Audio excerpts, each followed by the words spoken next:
దయచేసి మీ బైబిల్స్ తెరిచి లూకా సువార్త 13వ అధ్యాయము 10 నుండి 13వ వచనాలు చూద్దామండి.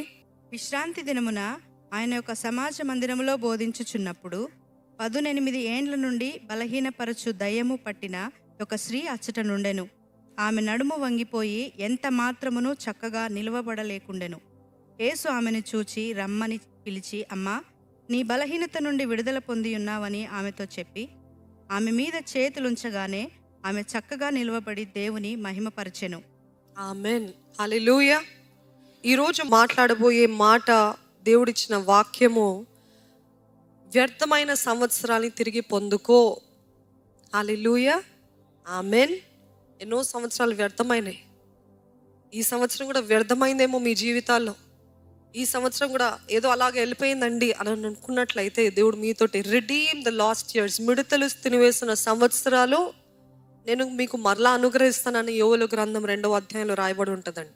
అంటే ఆల్ ద వేస్టెడ్ ఇయర్స్, మీ జీవితంలో వేస్ట్ అయిన ఇయర్స్, ఇప్పుడు చదివిన వాక్య భాగం కూడా 18 ఇయర్స్, 18 సంవత్సరాలు బలహీనపరచు దెయ్యము పట్టిన ఒక స్త్రీ. అంటే ఆ దెయ్యం ఎన్నిసార్లు ఆమెని ఎన్ని సంవత్సరాలు బంధించి పెట్టిందండి? 18 సంవత్సరాలు. అంటే దెయ్యము పట్టిన సంవత్సరాలు ఏ రీతి అయినా ప్రయోజనకరంగా ఉంటాయా? అస్సలు ఉండవు, నిశ్చయంగా ఉండవు.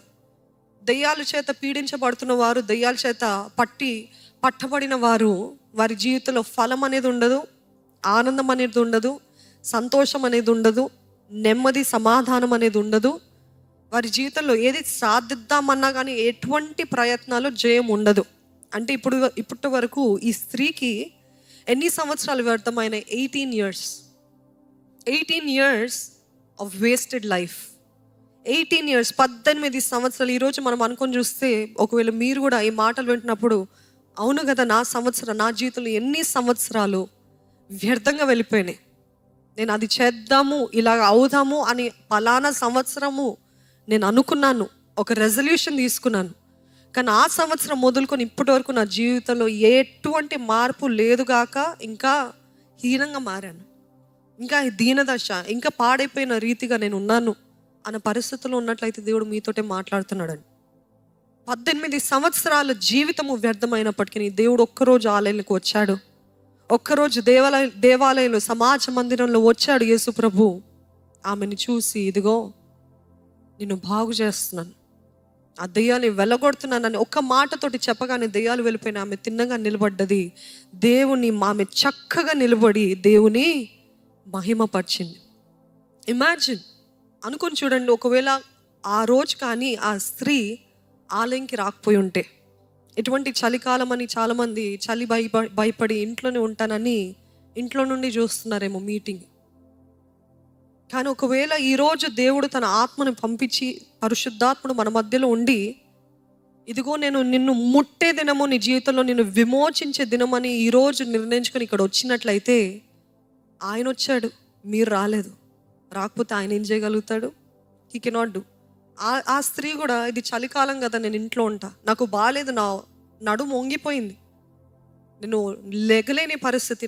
చాలామంది చూడండి, వంకలు, సాకులు. ఏంటి ఆ సాకులు? నాకు బాగాలేదండి, నాకు వ్యాధి అండి, నేను ఇలా ఉండటానికి కారణం నా వ్యాధియే, నా రోగమే, నాలో నా బలహీనతే అని సాకులు అడ్డం పెట్టుకుని వారి జీవితంలో ఎటువంటి కార్యం చూడట్లేదు, ఎటువంటి దీవెన లేదు. కానీ ఈ స్త్రీ అంత బలహీనతలో కూడా వంగిపోయి నడుచుకుంటూ వచ్చి దేవాలయంలో సమయం గడుపుతున్నప్పుడు యేసు ప్రభు తనని చూచెను. యేసు ఆమెని చూచి, ఇది ఎంతమందికి తగులుతుందో లేదో నాకైతే తెలియదు, కానీ నాకైతే గాడ్ లుక్డ్ ఎట్ హర్. యేసు ఆమెని చూచి, ఈరోజు యేసు నిన్ను చూచి, అతన్ని చూచి, ఆమెని చూచి, ఆయన ఒక చూపులోనే మన జీవితం మార్చివేయబడుతుందండి. నమ్మిన వారు ఉంటే హల్లెలూయా చెప్తారా? ఆయన చూశాడంటేనే మన జీవితంలో కార్యము జరుగుతుంది. అంటే he's planning, he's doing something in our lifes. ఆమె ఆ బలహీన స్థితిలో రావటం చూచాడు దేవుడు. ఆ బలహీన పరిస్థితిలో దేవుడు అన్నాడు, no, enough of the years that have been wasted.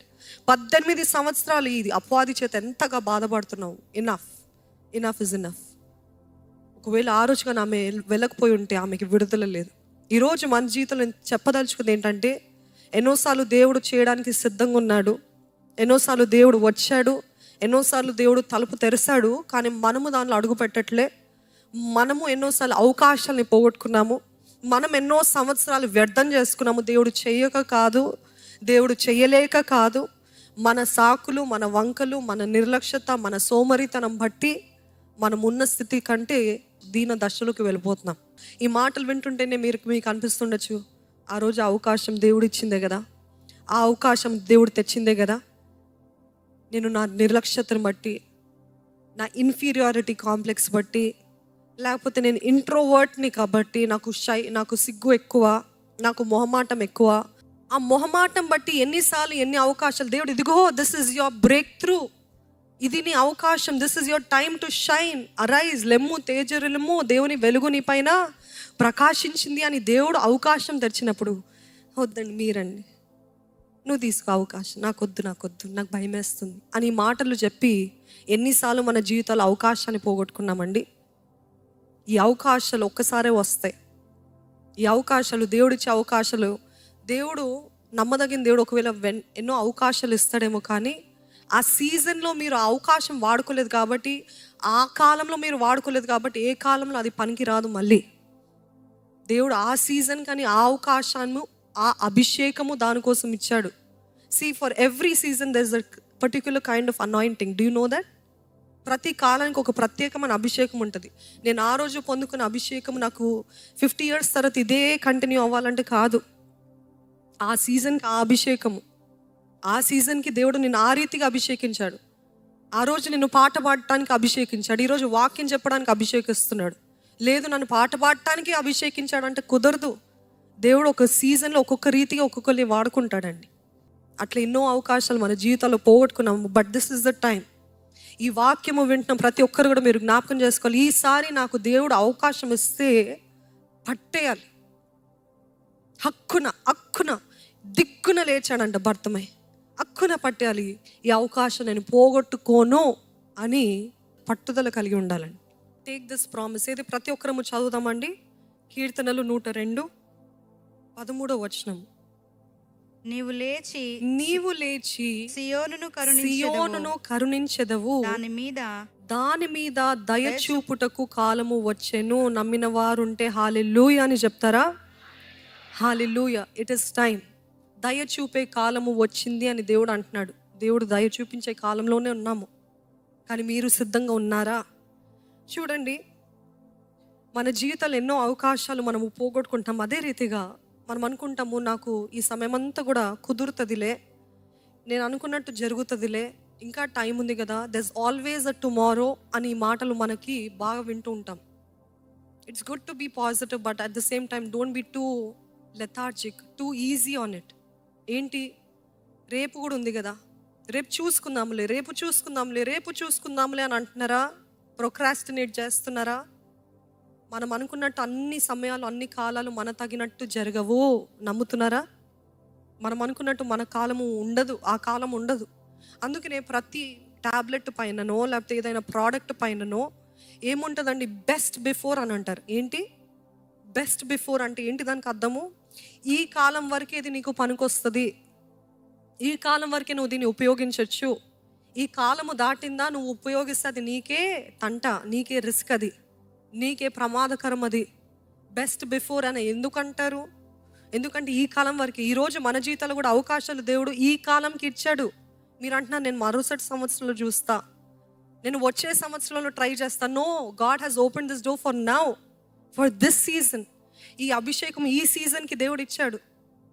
నాకు మంచి ఫోన్ ఉంటే చేస్తా, నాకు స్టేజ్ ఉంటే చేస్తా, నన్ను అందరూ గుర్తిస్తే చేస్తా, నాకు ఫాలోవర్స్ పెరిగితే చేస్తా, నేను ఇది ఉంటే చేస్తా, అది ఉంటే చేస్తా. No, God has given you this opportunity for this season. ఈ సీజన్కి, ఈ కాలానికి దేవుడు ఈ అవకాశాన్ని ఇచ్చాడండి. అదే రీతిగా you're saying no, I will delay my baptism నేను తర్వాత తీసుకుంటాను. మరుసటి సంవత్సరము ఉపవాస దినాలు అయిన తర్వాత. ఈరోజు దేవుడు మిమ్మల్ని రక్షించుకున్నాడంటే, నేను పరిచర్య ఎప్పుడు చేస్తానంటే, నా ఉద్యోగంలో ఇంక్రిమెంట్ వచ్చిన తర్వాత, నేను ఒక మంచి వెల్ సెటిల్డ్ పొజిషన్కి వచ్చిన తర్వాత, నేను అనుకున్నదంతా జరిగిన తర్వాత, నాకు పెళ్ళైన తర్వాత, నాకు ఇదైన తర్వాత, నాకు అదైన తర్వాత అని అనుకుంటున్నారు. కానీ దేవుడు అంటున్నాడు, ఇదే అనుకూల సమయము, ఈ సమయానికి నేను ఇచ్చాను నీకు ఆ కృప, ఈ సమయానికి ఇచ్చాను నేను ఆ ఫేవర్, ఈ కాలానికి ఇచ్చాను నేను నీకు అభిషేకము. ఇది నువ్వు ఇప్పుడు వాడలేదనుకో, it is best before this time only. If you use it later, it will be irrelevant, it will be ineffective. అది ఎటువంటి ప్రభావితం ఉండదు. కాబట్టి ఈ అవకాశం ఈ కాలానికే, ఇదే అనుకూల సమయము, ఇదే రక్షణ దినం అని ఆయన వాక్యం తెలియజేస్తుందండి.